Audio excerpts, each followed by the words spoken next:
it's in the places it's supposed to be. Gotcha. Okay, we're there on Twitter. We're live on YouTube. Oh, it worked. We have technology, people. Success. All right, let's do this thing, dude. All right, everybody, welcome back to the Nomad Strength Show. I've got a buddy who is a internet buddy. That today is the first time we're actually talking like adults would talk. But I even say face to face. It's really not. It's through a screen. But Tate Taylor is on the show today, and I'm pumped to talk to him because we become Instagram friends for the last, I don't know, year plus or something like that. We have a lot of mutual friends and we do a lot of the same stuff. And he's got a new project that we're going to get into. But we do a lot of the same things, share a lot of the same values. And I figured it would be a good time to just hop on and rap about stuff that we enjoy. So thanks for making the time, dude. I appreciate it. Happy to be here. I appreciate the invite. Yeah, you are we were just talking before, you're just settled in. You just did a giant cross-country move, Texas to Utah, closer to this neck of the woods, which is awesome. And you're right in the throes of that. So how's everything been going there? You had a big old nice shop with everything down there in Texas that I was super jealous of. And you said you had to downsize a little bit coming up here. Yeah, so far so good. It was quite the trip. We used the containers to move across. Yeah. So we just loaded up to 16-foot containers with as much stuff as basically we could pack in there. Yep. It was, which you just mentioned, I had a shop back in Texas with quite a substantial home gym in it. And so I brought as much of that stuff as I could. Yeah. One of the things that I didn't leave any of was just weight. And so I don't know if you can see behind me, there's some dumbbells and big dumbbell rack and a whole bunch of plates. Yeah. And I made the mistake of accidentally putting all of the gym stuff in one container instead of splitting it up. 4 million pounds in one container. I'm not kidding, man. Like, this guy came to pick this thing up, and I was like standing on my front porch, like kind of like grimacing, like, please come off the ground, like without breaking anything. But he set it down on his truck, and the thing just bottomed out immediately. And I was like, oh no. But I mean, it all made it here just fine. So everything was okay. But yeah, the trip was interesting. We basically, like I said, we loaded up the containers, and then we were basically just camping in our old house for about 2 weeks, 10 or 12 days, something like that. So we were just sleeping on air mattresses. Yep. And then loaded both the kids and my dog on top of my truck bed in a kennel, and took off from East Texas. We drove, I think it was about 11 hours a day for 2 days, and made it. So everything went well. There could have been a whole lot of things go wrong that didn't. So praise God. Dude, one of my favorite things is, like, I think most people that are like even from the South, because I have a lot of friends that are from the South and back East and stuff, that people don't understand the scope of how big everything. I lost you there for a sec. 22 hours. Oh, Can you hear me? Yeah, I lost you there for a sec. Yeah, you got me. You were talking about just There we how go. large the land mass is out here. Yeah, because I hear you say you drove 22 hours total, and it was from Texas to Utah, which I think most people would most people would see that and be like, how is that far away? Like, The craziest part is, like most of it was probably still in Texas. Yes, it really was. We're in kind of northeast Texas, and probably 9 hours of the driving is just getting out of Texas. And so we barely made it into, like, we got across the border into Colorado the first night, and the very first town, we stopped there and stayed the night. So Yeah. Dude, one of my favorite memes is the European mind cannot comprehend memes, and it said something like, the European will drive from Spain to Germany to France and like do it in an afternoon. And it's like, I'll drive 14 hours and still be in Texas. Yes, seriously. Dallas is it's further to get from Dallas to El Paso than it is to get from El Paso to Los Angeles. That's so funny, dude. I love that. There's a spot if you go the very southern part, right on the Idaho Nevada border. basically just about an hour south of where I'm from. And if you were to drive from there all the way to the very top through the panhandle to get to Canada, like the route you'd have to take, it takes like 15 and a half hours or something like that. It's just, and it's all just windy wilderness road the whole time. Like most of it is not highway. So Right. it takes even longer, but Yeah, I that's a love whole it, dude. different thing. We talked about that because coming through Texas, I mean, you're kind of in the middle of nowhere, especially from Dallas to Amarillo. There's not much out there, but Yeah. like we ran into a roadblock, and there was, I don't even know, we never even saw it, but I eventually just turned around, hit a county road, and then worked our way around it. Yeah. And it took us a little bit out of the way, but like you can do that there. Yeah. And then this last week, we drove from here in Ogden, northern Utah, Yep. up through Montana, went to Coeur d'Alene and visited some friends, and then Yeah. on the way home, we came through Boise. Oh, nice. And What the and heck, dude? I know I should have hit you up. I totally, like, it was one of those things where I was like, we actually stopped and got tacos in Boise, and There then you the go. next day I was like, I don't know why I didn't hit up Ross. Like, anyways. But yeah, I was telling my wife, I was like, these roads, this topography makes everything totally different. Like if you Yeah. run into a roadblock here, I think you just have to turn around and drive back to the other state that you came from. and then Seriously. to If get you around can it. even, Like, if you can even turn around. right. It's just like you're just stuck. You're just there. There's nowhere to go. There's nowhere to, like, there's no options. This is it. It's either keep going that way or wait for them to clear the road. It's love it, wild. dude. I want to get into some training stuff with you because you do a lot of different training things, and you've recently, I mean, I don't know how recent it's been, and maybe longer than what I'm imagining, but you got into some of the ultra endurance stuff for a little while, which I always find super fascinating when I talk to guys that have done that stuff. But you have a whole breadth of experience in the training world. So, like, take me to the beginning. Where was it when the training stuff really became something that you were passionate about and wanted to, do all of these different things and eventually end up even coaching as well? I'll try not to tell my entire life story. But my dad, I think I was in the 5th grade, maybe in the 6th grade. Now, we had been playing, I grew up in Texas, been from, everything is East Texas. Texas high school football is massive. Yeah. If you've never heard that before, Yep. well, there you go. It is the religion in that area. So I grew up playing football. Started before I started grade school. We started playing flag football. 1st grade, we put pads on. It was full contact. That's wild. Like right out the gate. So, and it was not. This isn't like backyard. Like, this is serious. Like, Yeah. teams hate each other and they're 3rd graders, and like that kind of thing. So we started that really early, and obviously, my dad's the kind of guy who's like, well, if we're gonna do this, we're gonna do it. Like, we're gonna Yeah. be ready to go. So you need to be. Don't let us be coming into the first day of practice and you hadn't done any sprints yet. So training started really early. I remember going, I think it was in the 4th grade or something. My uncle decided he was going to do some personal training and wrote a leg program for me as a 4th grader. And my dad took me to the local high school, and we were doing it. And probably 3/4 of the way through it, I was like just jello legged, and we needed to do some broad jumps or something like that. And I took off on this jump and just face planted. Like, my legs were just gone. So training started really early. But he got really serious about training himself. My dad did when I was in the 6th grade. And so he got a full home gym in our single upstairs bedroom. We had a squat rack. We had pull-up bars. We had pretty much everything. And so I started training with him then and took it really seriously before I ever got into training, like, from a team standpoint in school. Sure. So I went into the 7th grade with a decent amount of lifting experience, for a 7th grader, and then just never really stopped. I played football for a little bit in college, and so obviously training was a really big deal all the way through high school. Yeah. Played football, baseball, ran track, did all that stuff. So was training all the time, and it just changed based on the sport. Sure.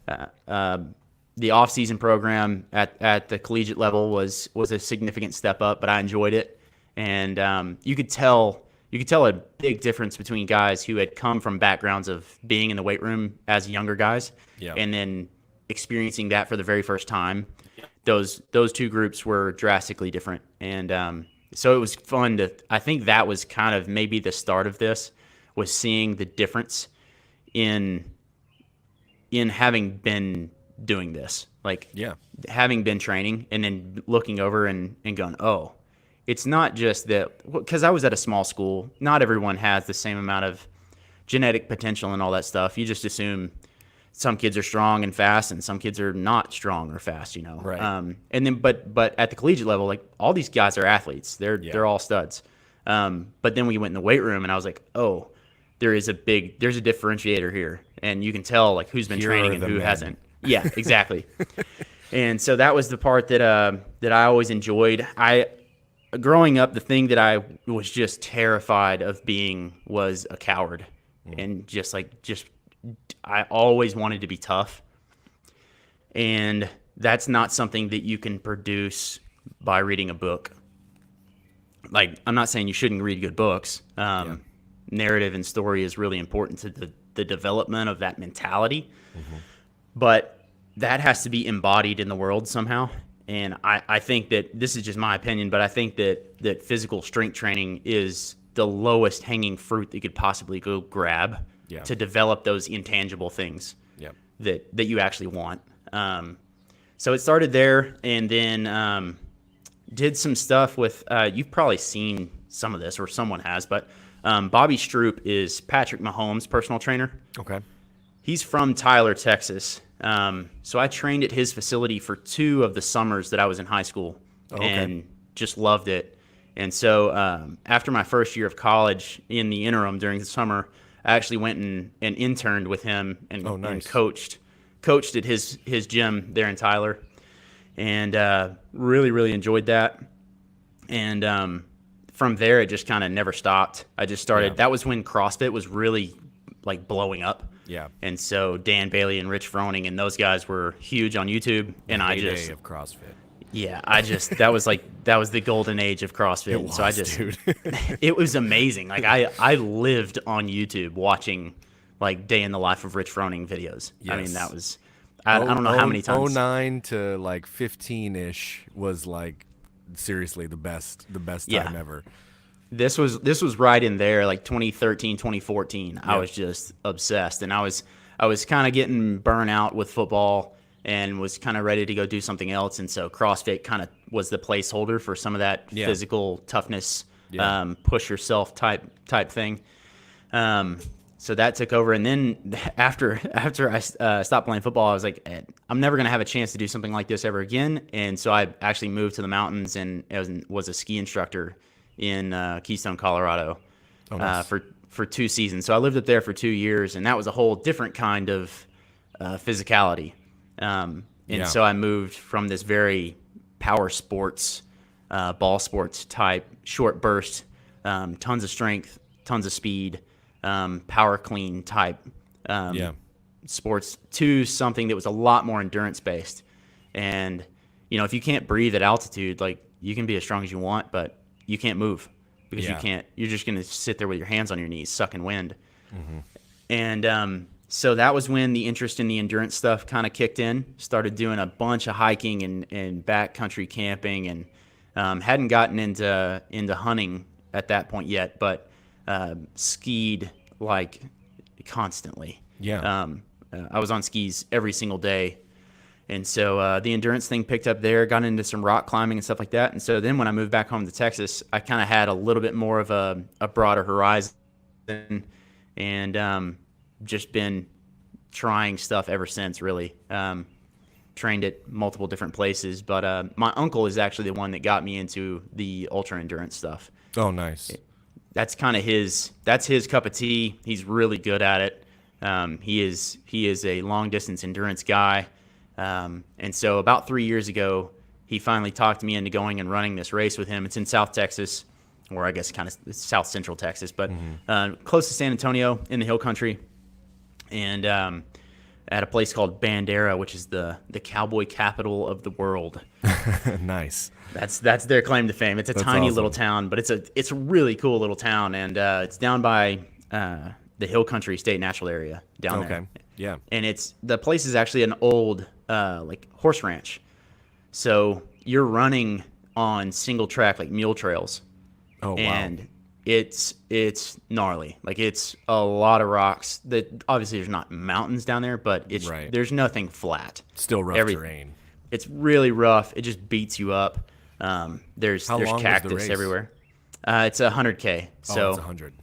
yeah, so 100K. I laugh about this now, but my uncle's like, you really should come down here and do this race. And there's 3 options. You can run a 25, you can run a 50, or you can run the 100. Yeah. And I'm like, all right, well, I'm pretty sure I can do a 25. Like, I don't think that'll be something that I'm like second guessing at the starting line. Yeah. But I know that a 50 would be hard. And so I'm looking at the website. If you run the 25 and the 50, you get like a pendant, like a medal. Yeah. Like, if you run the 100, you get a belt buckle. Oh, nice. And I was like, I want a belt buckle.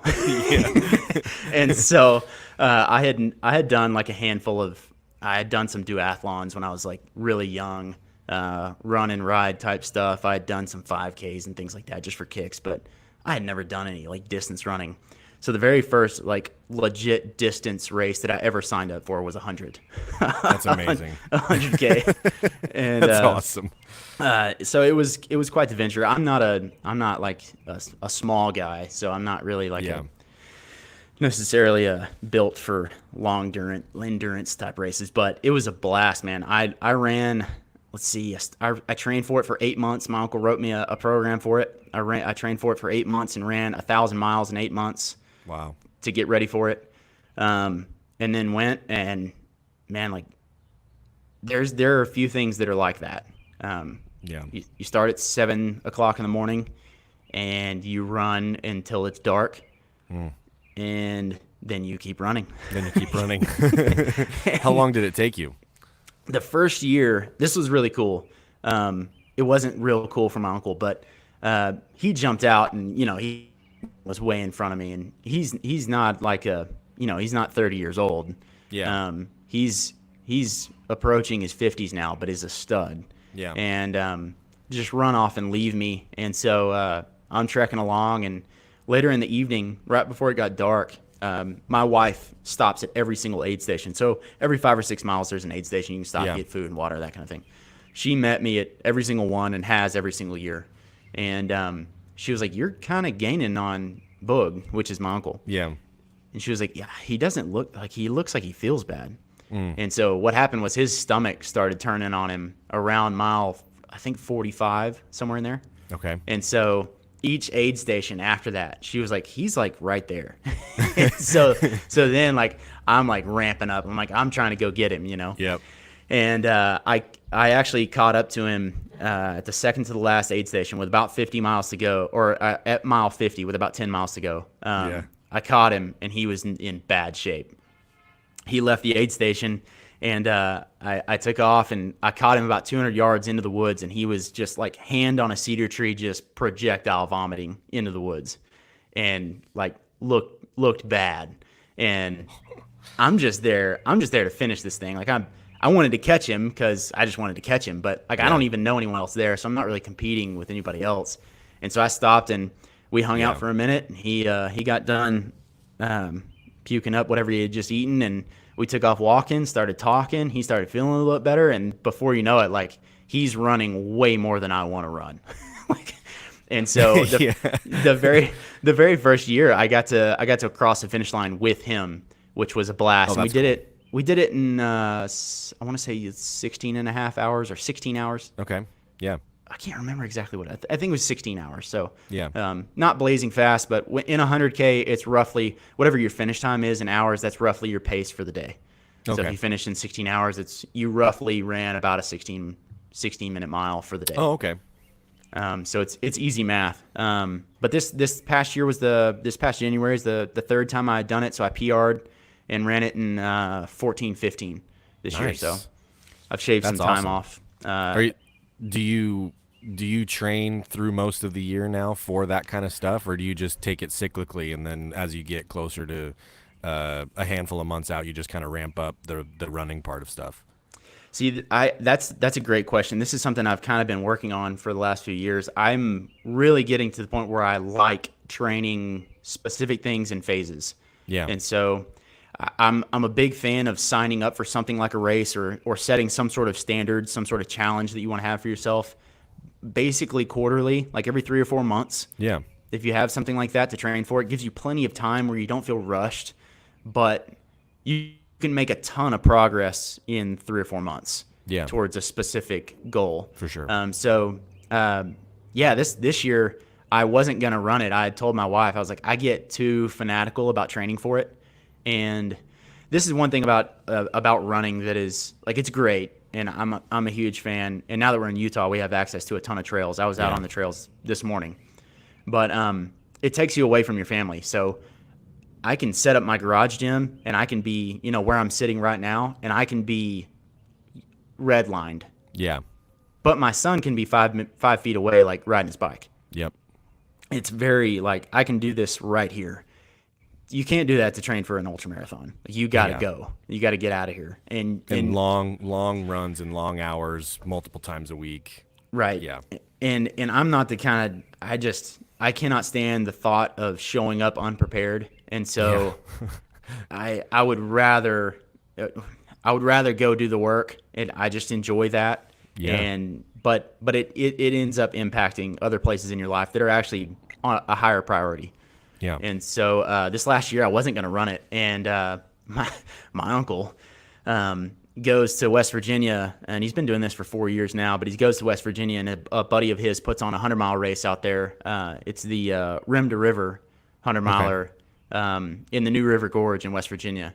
And he was like, man, you got to come out here. And so he put together a group of guys. We all flew out there with him and crewed him and paced him for his race.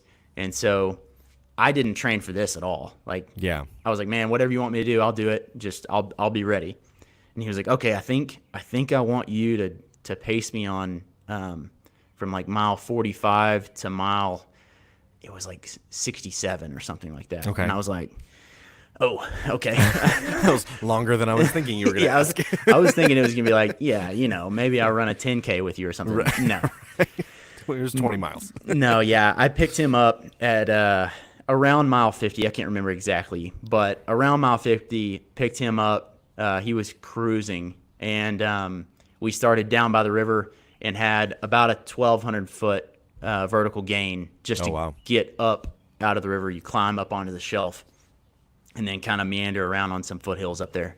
But I ran 23 miles with him in the dark in West Virginia. Wow. And picked him up right before sunset, so it got dark on us real quick. A lot of it, that's one of the things, if you've never done that, I think that is the coolest part. Running in the dark with a buddy or even alone is such a surreal, just strange mental battle. Yeah. The way I would describe it is like the world shrinks down to the amount of light that's hitting the ground in front of you. Yeah. Like, that's how big the world, the thing that you know and can fathom, basically shrinks down to what your headlight will light up in front of you. Yeah. And there's just nowhere to go. It's funny because it's obviously different in the sense of duration that it takes, but even the same when I go hunting, like, and we're up, if we're trying to hike to a place to glass, and we know we got to be there at sunrise, like, or we got to be there ready looking at stuff by the time 30 minutes before sunrise. You know what I mean? So like most of the time that means we're up at like 4:30ish at average, at least, depending on whatever hunt we're doing. But it's like, but then you hike in the dead of night, and it's like same thing. Like you have the headlamp on, and most of the time, and it makes it even more so because most of the time when I hike in, I don't do the bright LED. I'll do the red, and just hike in on the red light because it helps my eyes adjust a little bit so I can see even a little bit farther around, and then instead of just that one singular spot where the light is, And so like we'll hike in and I'll just have that red lamp on, and it's that same thing. Like it's because that's the quietest part of the night, like the couple of hours right before everything starts stirring around. So like, a couple of things are starting to wake up and move around, but it's like it's dead quiet, and it's like if it's just you and a buddy, like your whisper conversations at the loudest, if that. But most of the time, it's like silent as we're walking in, and you're just sweating, and because it's heavy and you're climbing and stuff. But dude, that's a great way to put it too, because you don't even realize, especially on those low parts of the elevation, before you get up really high and you can actually start to see out, like it's very small. Like you're walking in little canyons, and like trees are right next to you, and you're only seeing, a 10-foot swath around you, and that's about it. So it really does, like, that was a good way to put it, because it feels super like just everything shrunk right into Yep. my face, basically. Yeah. It's a fun little mental exercise. And like you said that about using your red beam on your headlamp. Yeah. When you're running an ultra, one of the things that you're actually concerned about, people I don't think who have ever done it assume that it's just running, but really Right. the running you can prepare for, like you can be ready for that. Yeah. And the simplest thing in the world is to just keep putting one foot in front of the other. Like you can win that battle. The curveballs come where all of a sudden your headlamp dies, Yeah. and now you can't see, or you run out of water, or you need a particular kind of food and you don't have any more of it, and you got to wait Yep. until you get to the next spot. And the faster you try to go, the more you're going to need that food, and the slower you go, the longer it's going to be before you get there. It's like, Yeah, exactly. it's one of these you're constantly weighing the scales, trying to figure out, okay, how hard can I push right here, right here, right here. And so like with a headlamp, you're carrying extra batteries with you, and you've got that thing on the dimmest possible setting. Yep. Because, so for instance, he and I ran from one aid station to the next in this 100-miler, and it's a long distance, not near as many aid stations. And so me and him are 5 hours, 4.5, 5 hours in the dark, and there's no support. Like Yeah. if one of our headlamps dies or something, you're just going off the other guy's light. And if you're alone, well, you're really in trouble. Yeah. And so you're constantly just like, you're just conserving all day. You're just trying to keep everything as kind of trimmed down as possible. Yeah. So The thing that I've heard from a couple of guys that do the longer distance, the ultras and that kind of stuff, because you had mentioned it a few minutes ago, just how mentally challenging it is. But there's always the point that I've heard, if it's probably a different mileage for everybody, but it's like it allows such clarity in your head because you spend so much time in your head. Like after a while, like all the physical stuff just kind of shuts off, and you're literally just in your head thinking, and like you have these epiphanies, and you have these like dark thoughts, and like it's just the full gamut of emotions and ups and downs and stuff like that through this whole thing.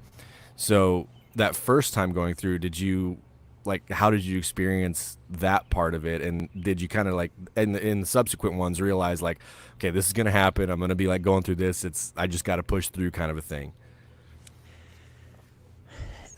That's a great question. If you had never seen it, you should watch the documentary about the Leadville 100. Oh, okay. Yeah. It's I've heard of called that. I think the documentary is called Life in a Day. Okay. And that's one of the all-time great runners. She describes it as run a 100-miler, which I've never done a 100-miler. I've done a 100K. Yeah. Still a big different distance, but she describes it as life in a day, and Yeah. like all of the highs and lows, and then times of just like boring nothingness. Yeah. All of it is in there, and so you're experiencing all of that sort of back to back, all crammed into this tight space that at the same time feels like an eternity to you. Yeah. It's the strangest thing. I think if you've got any interest in it, you should definitely go do it. But my first year, I think, what is the quote? Something about like high performers tend to be people who are actually extremely insecure. Yeah. And like they're constantly like in this starvation mindset, like I'm gonna fail, I'm gonna fail, I'm gonna fail. And so they do everything they possibly can to avoid that. I'm not saying I'm a crazy high performer, but I can relate to that a lot. And so preparing for that race the first year, I was just a fanatic about it. I remember distinctly the very first time I was going to have to do a 15-mile run. Now in Texas, when I was training in the middle of the summer, it's just brutally hot. So I had done a 12 miler the Saturday before, and this Saturday I needed to do 15, and we're just a little step up. And that 12 miler, the last mile, my calves were just cramped to no end, and just heat and dehydration and all that. And so I was nervous about this 15 miler, and I was going to do it on Saturday morning, and Friday evening I was thinking about it, and I could not stop thinking about it. And I ended up just running it at midnight because I couldn't go to sleep. Yeah. So I just put a headlamp on and just took off running on our county road where I lived, and ended up doing, I think it was like 3 5-mile out and backs.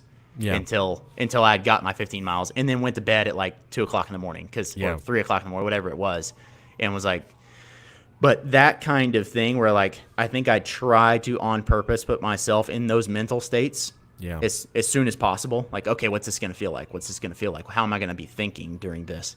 And so when I got to the race, there were some of those moments, but it wasn't insanely dramatic.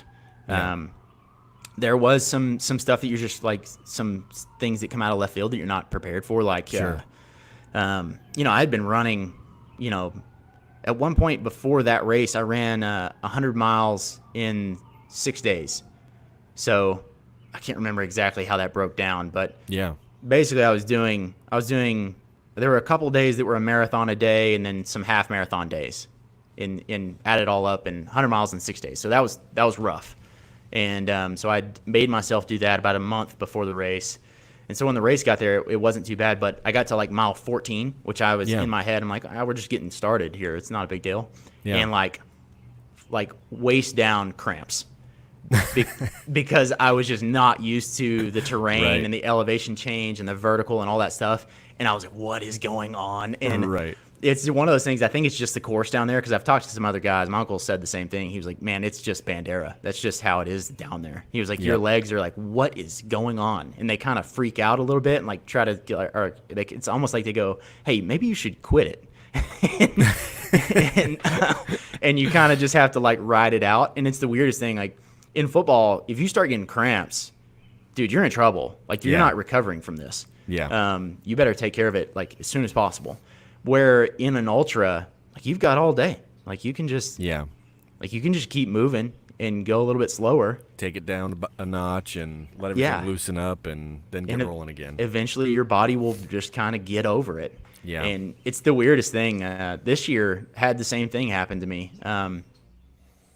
Didn't nearly as much. Was doing a lot more strength stuff, but felt really good going into it. And started cramping around mile 18 or something like that, and cramped almost constantly until about mile 30. Yeah. And I was trying to move fast, and I was like, well, either I'm going to go really slow, and it's still going to hurt. Yeah. Or it's going to hurt a little bit worse, and I can go fast. Right. I was like, well, I might as well just go. And eventually, your body just kind of gets over it. And it's the weirdest thing. You'll be at mile 36 and just be like, man, I would really like a cheeseburger. Your body starts craving these things that like it actually needs the building blocks to like keep you alive. Right. You go through some mental battles for sure, but I think those are some of my favorite parts, especially like what we were just talking about, running in the dark. Yeah. Where the world shrinks down and there's just not anything else to do other than just keep moving. But you're just constantly making deals with yourself. You're like, I think I can run to that rock. And then your legs are like, no, you can't. And you're like, no, I think we can. And so you're just constantly, in one of those mental sparring matches with yourself, going like, okay, how far can we push this? Yep. Like, how much faster can we go? And in your head, it's a massive deal if you finish 15 minutes faster than your intended target or whatever. Sure. No one else out there cares at all. Like they don't have any idea. They don't care if you finish at 14:15 or 14:30. No one cares at all. Like they have no idea that that's going on in your head. And if they did, they'd just be like, well, okay. Like they don't care. You're the only one that cares. And you paid to come do this. That's the other part. I paid to do this to myself. Yeah, but at the same time, it's one of those things. I think one of the coolest parts is for like a month afterwards, you're like, I can do anything. Yeah. like name it. Like I can do anything. And so that part's fun. I had a big goal after I guess my second year I really wanted to deadlift 5 plates. Okay. And so I had never hit a 495 deadlift. Yep. And so I completely switched modes after the race. I was just eating like an animal and deadlifting twice a week. Yep. And in a month and a half, I hit 505 for a single. Awesome. And I was like, I'm telling you, like, this is Just checking them off the list. Yeah, I was like, this is the way to like access like your mental superpowers. Like, Yes. just once in a while, do something just obnoxiously hard that you're not real sure you can do, and then afterwards you're like, I can do anything. I can do anything. Yeah. I love that, dude. I want to talk about the new project you've got working on, which is really cool. It's called Be Regenerated, and you have a partner that you're doing it with. But give me like the overview of how did this all come to be and what it is. Yeah. So I've got our first shirt that we ever made Ooh, I on like right now. Make America Strong Again. So Yeah. my business partner and good buddy Cameron Weedle and I met a year and a half ago, something like that. Met through Instagram, similar Yeah. to you and I. And he is a nutrition guru. He probably would hate that term, so I probably shouldn't use it. But he's a nutrition still. specialist. Yeah. And that is his thing. And so me and him actually hooked up at a New Christendom conference here in Ogden. Yeah. Through the King's Hall guys and all of that. Yep. And met each other in person for the first time a little over a year ago last year. Yeah. So met in person, started talking about some of this stuff, and he called me, I guess probably 6 months ago, and was like, man, I really want to start something that is kind of like male-only space, building Brotherhood, and then really focusing on like health and fitness. Yeah. With a biblical wisdom element to it as well. And so we started brainstorming. He was like, I want you to come with me and do the strength portion of it. And I was like, man, it sounds like something that's right up my alley. Yeah. And so that's the idea. This whole conversation has been based around this, but right now, our modern society is just absolutely addicted to comfort. And it's something that's no longer just baked into the cake that men's lives are difficult. Yeah. We can get away with a whole lot of ease. You can sit on your couch and watch a TV show without ever having to go to you can watch the newest movie without having to go to a cinema, without having to buy a movie ticket, without having to go and sit in the room and actually like be a part of the experience. You can sit there and have someone deliver your food to your house from Taco Bell. Yeah. I mean, that's the state of the world that we live in right now, where like you don't hardly have to leave your house to survive. Everything that you could ever want, especially if you live in like close to a metropolitan area, is just at your fingertips. We're constantly in front of screens, and so really the goal is just to realize that, or get Christian men to realize that if they want things to look different in society and culture, then they have to be the spearhead of that change. Yeah.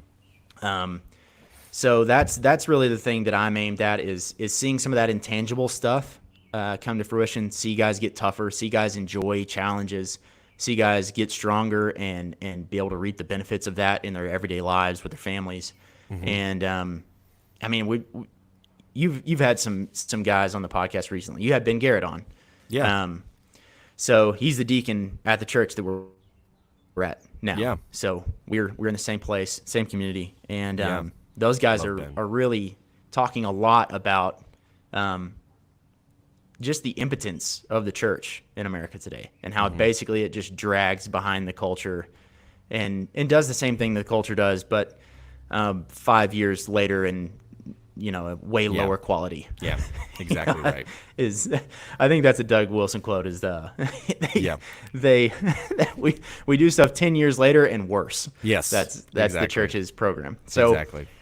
I think a lot of that is like we see the weakness of the church, and we for some reason we don't connect that with just the weakness of the men in the church, and we always spiritualize all this stuff or make it some sort of mentality thing or whatever. But you can't, like I said earlier, you can't get tougher by just reading books. Like you can be great on theology.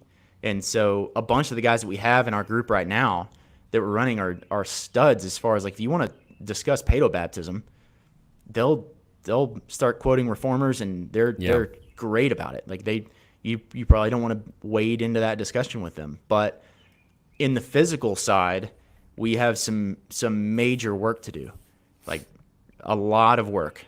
And so we'd like to see the church be strong again, really. And it starts with the men.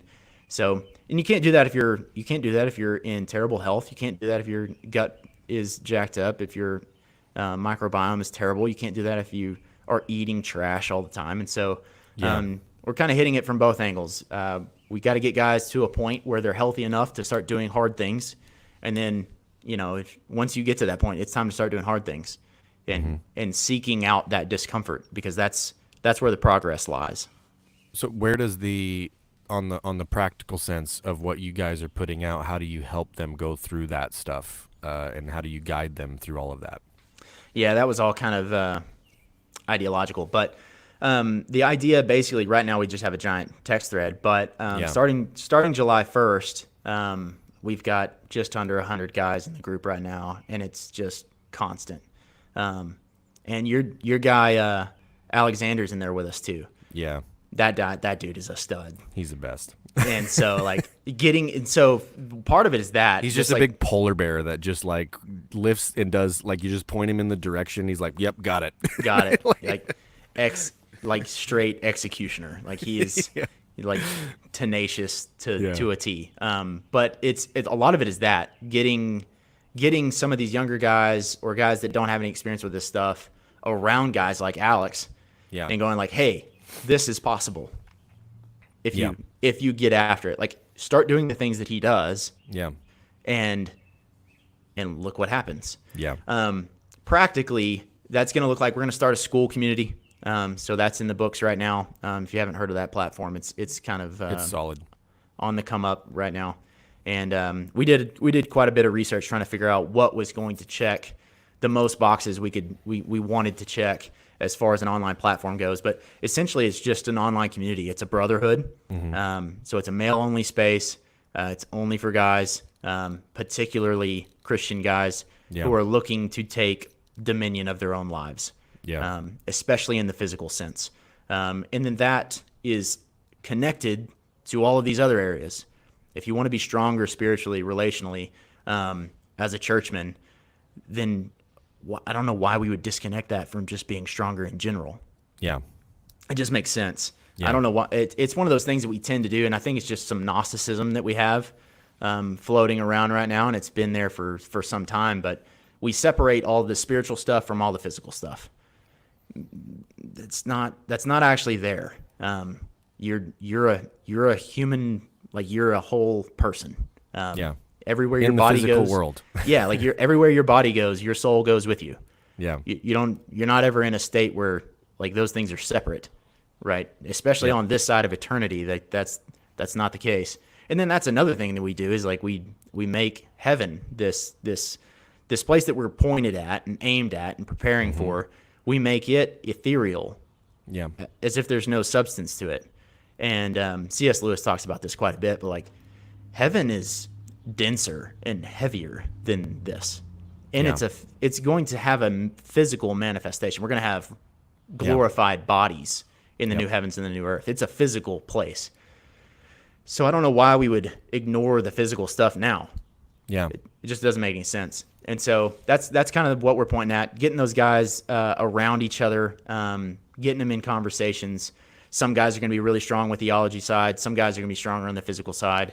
Some guys are going to be studs as far as using food for medicine and, herbal remedies and that kind of thing. And so just building an actual community of guys with like-minded convictions and aims, and then letting them build one another up. What is talk to me about the challenge sheet that you guys have? That's it's a habit tracker type of deal, but explain that to me. Yeah, so the tagline that we have right now is the word, the work, the fuel. And so spending time daily in God's word, getting some work done every day, and making sure that we're eating good. And Yeah. so really, really simple principles, but you find out really quickly when you start trying to track that stuff that you're not as consistent as you think you are. Yeah. And so our habit tracker is really simple. It tracks 6 metrics, which is basically just 2 to go with each of the tenets. Okay. So there's 3 tenets, and each one has kind of a plus and minus kind of a thing. So the word, you should be reading scripture and praying every day for some period of time. We've given guys just a 15-minute mark to try to hit. But essentially, I think Spurgeon said this, asking which is more important, Bible reading or prayer, is like asking if it's more important to breathe in or out. Yeah. So we ought to be doing both. The work is really simple as well. You ought to be doing some sort of movement every day. If it's only 15 minutes, it's only 15 minutes, but 6 days a week, you ought to be getting some work done. Yeah. And a lot of us work at desk jobs now. A lot of us spend a lot of time in front of these screens. Yep. At some point in the day, you ought to be getting a large group of muscle fibers really burning, and you ought to be making your lungs hurt. Mm-hmm. Like, stress a bunch of muscle tissue, get out of breath. Yep. The opposite of that is obviously you're going to have to recover. So sleeping for 4 hours a night is not going to cut it. Yep. So work out, get good rest. Try to get it. We're saying at least 6 hours. If you could maximize that, I think go for it. For sure. But lots of these guys are young, got families. They're just getting started with a bunch of that stuff. So we get it. Like, you're busy, but you still got to prioritize some of these things. Yeah. So that's the word, the work. And then the fuel is essentially really the same thing. It's like avoid garbage, avoid processed sugar, stop eating fast food, no more Coke, like avoid crap, and then eat good whole foods. Yeah. And we'll help you figure out what exactly that looks like as well. So it's really, really simple, but the 3 tenets applied in both directions. And then the tracker allows you to see if you're actually consistently hitting all of those things. Yeah. So you have a daily tracker with each of those 6 metrics on there, and every day you fill it out. And then weekly, we as a group are posting that in our chat and going, hey, hold me accountable. Yep. That's awesome. It's the community aspect of it obviously is going to be the kicker of what helps everybody be successful, because I mean, I've been doing stuff in group settings with my coaching for the last handful of years, and I mean, there's just a level of connectedness and just wanting to, because again, there's so much where we are so disconnected just by nature anymore. I mean, it's amazing that like you and I can become friends living across the country and then have conversations and stuff like that's all great. But the regular connectedness and communication is extremely powerful, especially when everybody is on the same track of trying to do something together, where like this whole group has a purpose, like, and that purpose is defined, and we have metrics by which to measure it.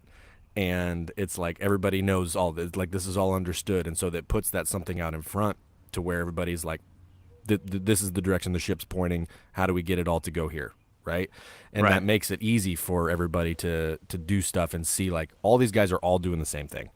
Like we're all trying to work on this together, so it makes it easier in that sense to have those conversations. Guys are like, hey, yo, what's been going on? Like, I haven't heard from you in 2 weeks, or it's like, did you even train this week at all? Like, what's going on? Like, and it's more of the, sometimes there is a little bit of the razzing, which is good, which like some of the harsher stuff, that's just as good. But also it's more of, are things going all right? What's going on? Like, do we need to have a conversation and figure out how to fix some of this stuff? It helps a lot in those scenarios, and having a coach, like, and this as from being a coach as well and coaching people, like having a coach one-on-one is really beneficial for, figuring out some individualized problems and solving problems for that person. But a lot of times guys just need more dudes around to push them too. So, I mean, there's obviously, because I do both and I know you've done both, it's like there's the benefits of each, but I love having those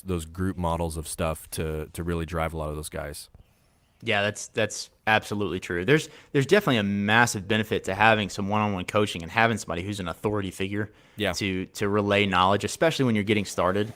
And I've benefited a ton from having coaches in my past, but Rich Froning said this on a Barbell Shrug podcast years ago. Dude, you just say the words barbell shrugged, and I am just like a giddy school child again. I swear I listened to like almost every episode they put out for years. But they went and interviewed him in his garage gym before CrossFit Mayhem had blown up. I think he had won It the was game. episode 2. It was literally like one of their twice. first few episodes that they Yes. had him on. Yeah. So they're all just standing there, around a microphone talking, and they ask him about coaching. And they ask him like, okay, well, you don't have a coach and all these other guys have coaches. So what's the deal? Are you just uncoachable? Or like, they're kind of razzing him a little bit. And he was like, no, I've just found out like I know what I need to get done, and what I benefit from way more is training partners. Yeah. And that's just stuck in my head ever since I heard it. I was like, Yeah. oh, that makes so much sense. And now that we're looking at things, especially I wasn't so much then, but now looking at a bunch of this stuff from a biblical perspective, that makes so much sense. So like guys want someone to stand next to in a shield wall, right? And if the guy that's leading leads from the back and you don't ever see him do anything, it gets really easy to stop listening to what he says. If he steps in with you and is like, yeah, here's what we're doing, here's where we're going, watch. I know how to do this. And some of you might be better than me. Great. Like, let's go. Let's find out. Yeah. And like we're gonna get after it. We are as a crew, as a team, as a brotherhood. We're gonna charge hard. And I'm gonna be as far to the front of that pack as I possibly can be. And I was listening to I think it's Chris Williams, his podcast. Yeah. I can't remember the name of his podcast, but he was talking about the way that if you go to a party and you just watch people interact, women will stand and point their feet at each other. And they are very relational. Like they stand, like if you find a group of women, they will be looking directly at each other. Yeah. If you find a group of men, at almost every point, and there's a specific degrees that you'll notice. Yeah. But they never face directly towards each other, because if they do, that means we're about to fight. Yeah. Like that's the only time that happens is like conflict. Yeah. Otherwise, if they are a mutual group of buddies or acquaintances or whatever, they will orient themselves sort of in the same direction, and they'll kind of position themselves at an angle to one another during conversations. But men like being shoulder to shoulder. Like that's how they operate. We are trying to find who's on our team, who's in our unit, and then like what direction are we headed? What are we about to attack? What are we about to build? What are we about to work on? And so really it's that's the whole idea. Giving guys a distinctly Christian place that is male only. You're not gonna have to worry about like if you drop some joke in there that everyone's not fully on board with, it's okay. Like, it's fine. Like, no one's going to call the HR department. It's good. Like, you're good. You can act like a man. You can act like a dude in here, and it's cool. Awesome. If your buddy is like, hey, I haven't done anything all week, it's okay for you to start calling him names. Like, that's totally fine with us. And maybe that's good for him. You know what I mean? So, yeah, just bringing some actual masculinity back to a biblical worldview, and trying to apply that stuff in everyday life. There's going to be a bunch of resources and extra stuff in there. We've got a YouTube channel. We just started a podcast, and I think we've got the first 4 episodes up. So all of that's called Be Regenerated. You can find us on YouTube, Be Regenerated, podcast, same thing. Instagram, same thing. But really targeted at looking at fitness and nutrition from a biblical worldview, and then making sure that discipline doesn't stay in the physical world. If we're developing some good discipline here, that needs to apply to how you are leading your families, how you are operating as a churchman, how you're operating in your daily devotionals, that kind of thing. Dude, that was kind of like a perfect wrap up without me even leading you into it. I usually would ask you to just drop all those links, and you just did it like on your own, so it was perfect. There we go. Dude, Tate, thank you for making time, man. I had fun chatting with you today, and we'll definitely do more of these. But make sure you guys go check out everything that they're doing at Be Regenerated. It really is awesome, and I'm excited to see it take off, because I know that there's a lot of juice there that is really gonna make a difference, I think. So, man, thank you for making the time again, man. I appreciate it. Ross, thanks for having me on, dude. It was a really good time. Appreciate it.